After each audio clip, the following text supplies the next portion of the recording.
All right, so we got some pretty massively disappointing updates here on the dual track process of the bipartisan infrastructure bill and the partisan reconciliation bill that we have been following over the last number of months, as it appears like progressives have completely backed off every single red line that they previously drew in the sand and completely abandoned the entire plan that was going to secure somewhat of a decent reconciliation bill. So just to give you a reminder before we get into the details in terms of what happened over the last day, here are some of the red lines that they had previously drawn in the sand and now have completely abandoned. So here's Bernie Sanders from literally just a month ago. So Bernie Sanders, for America's sake, we can't afford to cut the $3.5 trillion spending plan. So they set a red line in the sand that they then completely abandoned later of saying we already negotiated, right? Bernie Sanders came out, he was saying initially I wanted $6 trillion, which was true. Then it got cut all the way down to $3.5 trillion. And he was basically saying Manchin needs to meet us in the middle at 3.5. Then, of course, Joe Biden comes out and he advocates for a $1.75 trillion plan instead, and progressives basically just let Biden do that with almost no pushback whatsoever,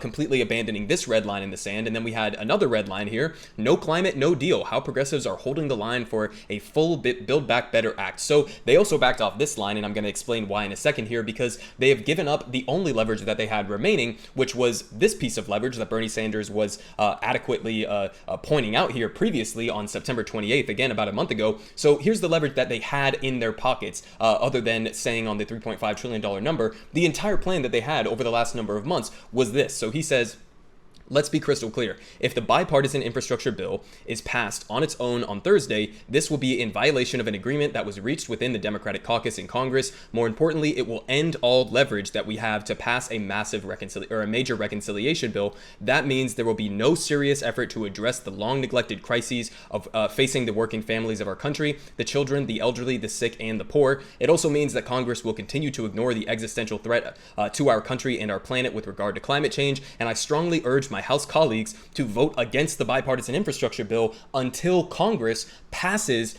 a strong reconciliation bill. So now they have agreed, as we're about to get into here, to go completely against this entire plan. Okay, they are now willing to pass both these bills out of the House without any guarantee whatsoever that the reconciliation bill will then make it out of the Senate. Okay, so basically Joe Manchin came out. He did a big press conference yesterday where he was whining and bitching and moaning about how progressives are being too mean to him by holding these bills together, as was the plan the entire time. And he basically came out and did his typical little bullshit talking points here. Hostage is not going to work in getting my support for reconciliation bill. Throughout the last 3 months, I've been straightforward about my concerns that I will not support a reconciliation package that expands social programs and irresponsibly adds to our $29 trillion in national debt that no one seems to really care about.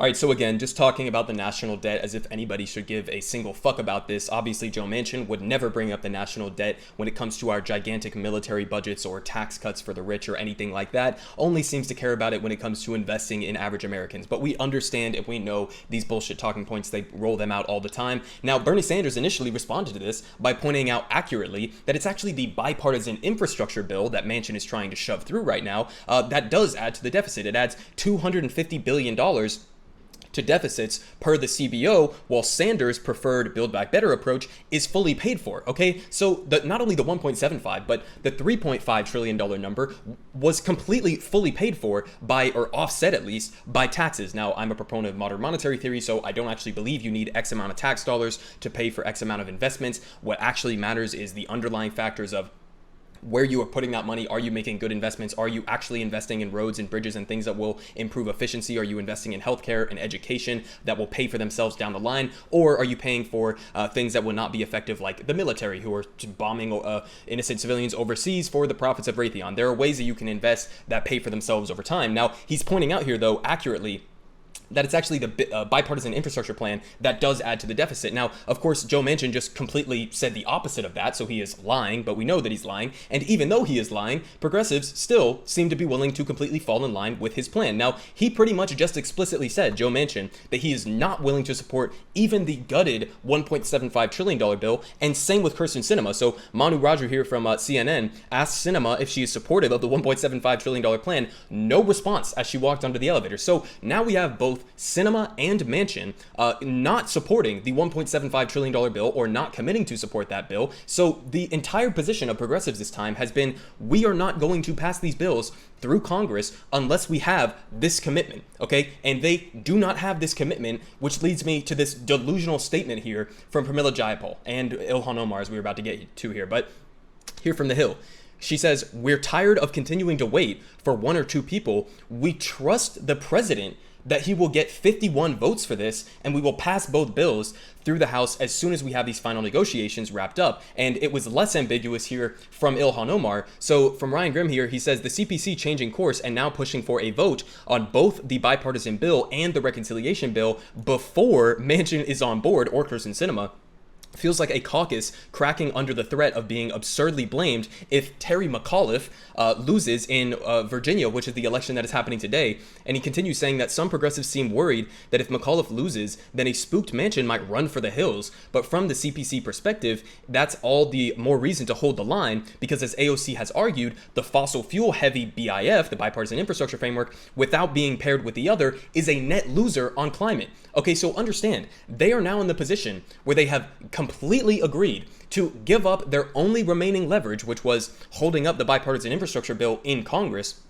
They have now agreed to let both of these bills go out of their hands on the sole hope that Joe Biden, who has not even attempted or pretended to try to put pressure on Manchin or Sinema throughout the entirety of these negotiations, the Congressional Progressive Caucus is putting their entire faith behind Joe Biden to now convince them magically somehow to fall in line with the already gutted $1.75 trillion bill, which we have literal confirmation from both of them that they are not willing to do that. Okay, so in other words, the Congressional Progressive Caucus is either completely pathetic that they are not willing to put up any fight whatsoever, or they're just stupid by assuming that Joe Biden is actually going to go out there and fight for his own agenda when he has proven repeatedly to not be willing to do that.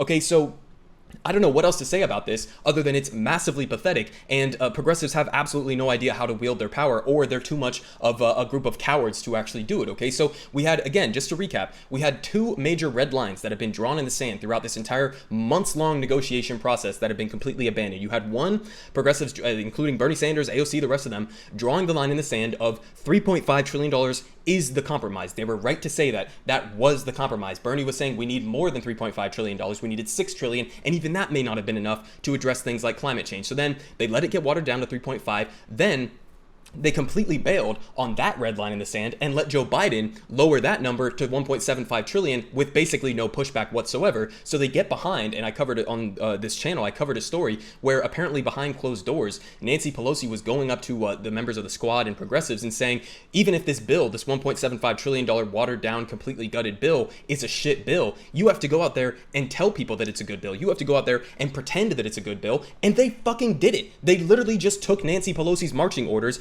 and went and started advocating for this completely gutted bill that, again, just as a reminder, doesn't have free community college as promised, doesn't have Medicare negotiating drug prices as promised, doesn't have any paid leave that the entire rest of the fucking world has, doesn't have adequate investments in childcare, and only extends the child tax credit for one more year. And a lot of the most substantial portions of climate change that were in this got completely gutted out of that. And now the second red line that they just completely backed off of, even though backing off that red line in and of itself was not acceptable, then they back off even the one thing that they have been consistently saying throughout the entirety of these negotiations, which was that we have to have a guarantee that these two bills are going to be linked together. And now, by them agreeing to pass both of these bills out of the House and have it go into the hands of the Senate, they are literally only relying on Joe Biden to follow through on that promise, which is not going to happen. Okay, we heard from Sinema, we heard from Manchin, they don't like the $1.75 trillion bill as it stands. So progressives are pretty much just lying, okay? You can't go out there and say you're confident that Biden is going to be able to get 51 votes on this when the two people that we were worried about haven't committed to that, but not only haven't committed to that, but are openly saying they are not in favor of it. So it's just a completely ridiculous situation where, honestly, I feel like progressives are trying to gaslight everybody and tell them as if, one, that this is a good bill, and two, that there's any chance that they're going to be able to be passed in tandem in their entirety. That's not going to happen. So now you completely backed off the initial 3.5. You completely backed off the no climate, no deal portion of this, because guess what? if you let it go out of the House, then Joe Manchin can turn around and say, no, I don't like these climate portions that are still in the bill. So you don't even have the no climate, no deal portion of this. And now you don't even have them passing in tandem. So it's like, what the fuck are progressives actually doing?